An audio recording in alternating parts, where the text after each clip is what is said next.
Hi friends, I am your host Shyam. Today I am uploading 3 important historical places with this video. How you will travel from Negheriting to Dhekiakhowa Namghar. These are located in Golaghat and Jorhat district of Assam in and around the Dhekiakhowa area.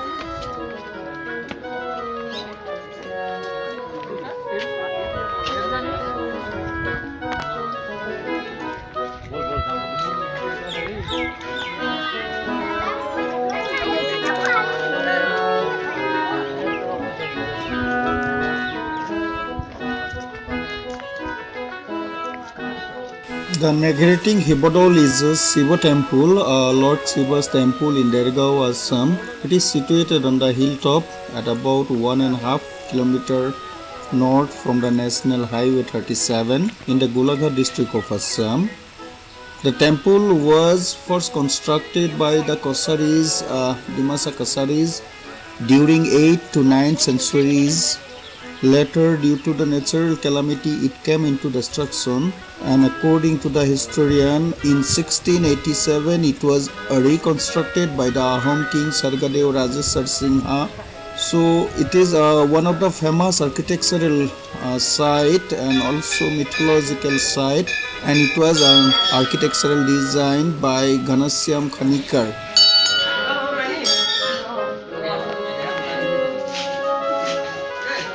Actually, this temple is located once of the habitat of a peculiar bird locally known as Negheri. From this name, the place has come to be known as Negheriting.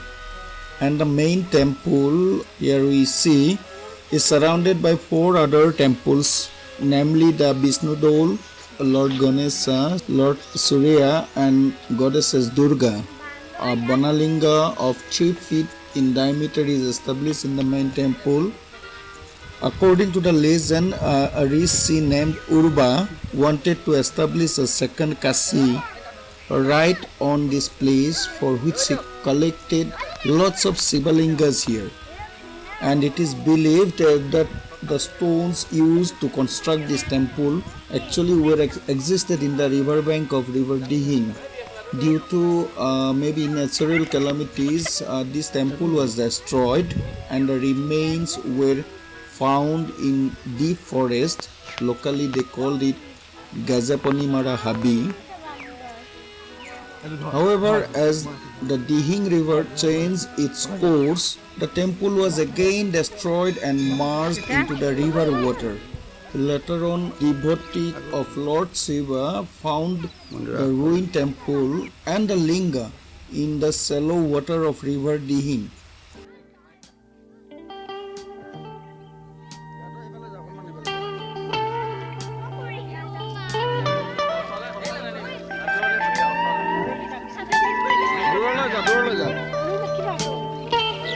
Now this place is known as Sital Negheri or Hital Negheri. During 1751 to 1769, the Ahom king Rajeshwar Singha, he ruled the Ahom dynasty. So he bought those linga, reconstructed the present temple and established the linga in it. So it is one of the most holiest place for the devotees of Lord Shiva. A nice place to visit once if you are traveling from Kaziranga to Shiva Sagar midway. So you can stay for a few minutes, you can see the beauties of this nature in and around.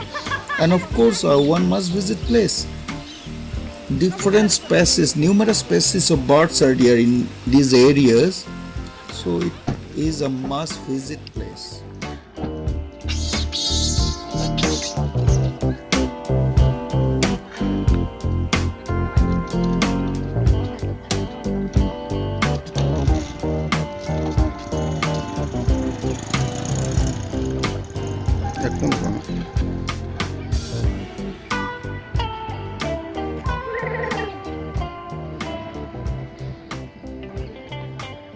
Sri Athkheliya Namghar is a prominent pilgrimage place of Assam and northeastern India.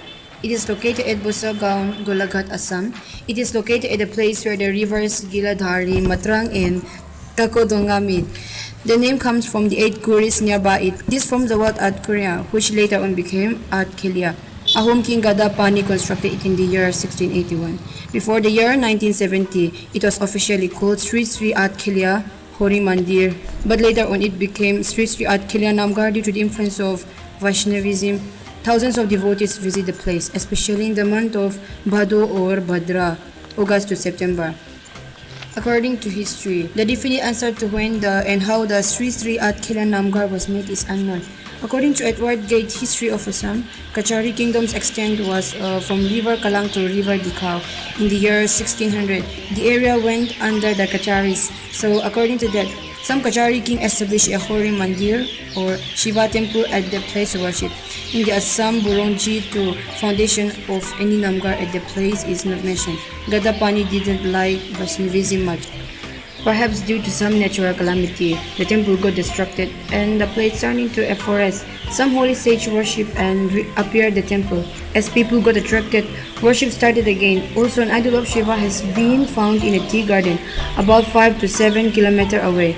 According to experts, it was made in the 9th century, that is, before the arrival of the Ahoms. According to tales, land of the Sri Sri Athkheliya Namghar was once an ashram of Samanon Kulashil sage. At those times, the place was full of trees, while animals and transportation was a big problem. After Swargadio Lora Raja illegally became the king, Gadapani Kowar or Godador Singho in disguise roamed at the hills. Once he saw the ashram and stayed there for a few days. It is said that the soldiers of Lora Raja in search of Gadapani reached there. But as there were trees and the path was full of spider webs, they didn't expect to find any human there and went back. When Gadapani came out, he saw the footprints and came to know that the soldiers came searching him. The sage once told Gadapani that he will become the king. Gadapani too promised that if that happens, he will make the sage his minister. Time passed. In 1681, Gadapani became the king. Gadapani sent his men to search for the sage. For that, he fulfills his promise. But nobody ever found the sage again. No one knows what happened to the sage. But Gadapani gave the duty to 8 Pek families nearby the ashram to take care of the people. As time passed by, the families turned into Kuris, and as the 8 Kuris were associated with the holy place, the name became Athkheliya and later as Athkheliya. With time, that mandir or temple turned into a Namghar. Due to the influence of Vaishnavism, now it is a prominent pilgrimage center of Vaishnavas all over India.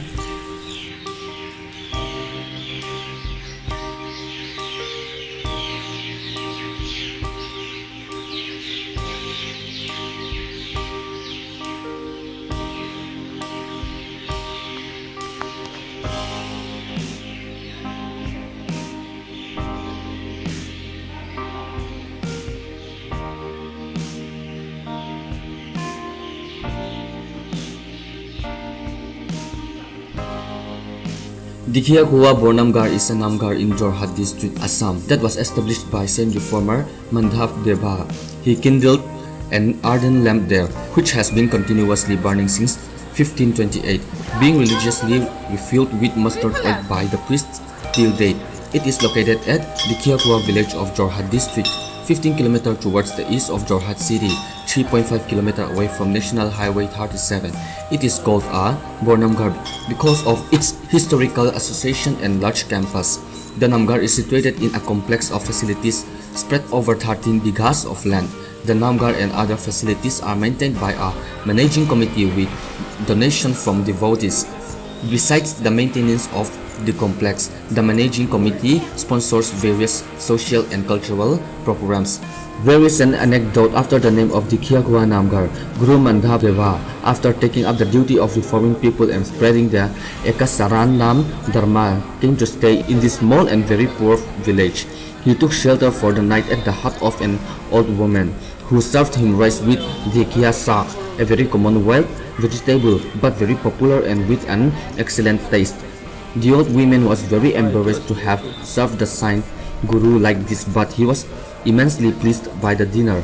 So he started a Namghar there and given the responsibility of kindling the ardent lamp to the old women. This is why the Namghar was later known as Dhekiakhowa Namghar. The place is inevitably named after the Namghar itself.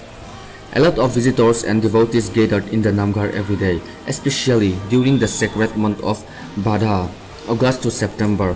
For this month being the death anniversaries of both the Guru Srimanta Shankar Deva and Madhav Deva. According to the legend, there are many stories associated with this Bornaamghar. It is said that the main pillar of the Namghar is made of a sal tree. One night, one of the Bhakhats monk of the Namghar saw in his dream that the river named the Bornaamghar, known as Dhekiakhowa, is flowing in opposite direction and is carrying a sal tree meant to be for the construction of the Bornaamghar. Next day, when people saw that dream to be true, they made the main pillars of the Bornaamghar from the tree. A Vaishnavite lamp in Dhekiakhowa Bornaamghar is said to have been kept burning since 1528. This could enter itself in the Guinness Book of World Records as the longest lightning lamp. Several festivals and sessions of special worship besides the daily worships are celebrated every year in certain months. These festivities are attended by lakhs of devotees. Palnam, a long festival of worship in the month of Bhadra from mid-August to mid-September. Srimanta Shankar Deva birth anniversary during the month of Ahin from mid-September to mid-October. Manda Deva birth anniversary during the month of Jet from 15 May to 15 June. Bhauna Mahotsav in the month of Chot or Chaitra from 15 March to 15 April. Ras Leela in the month of November.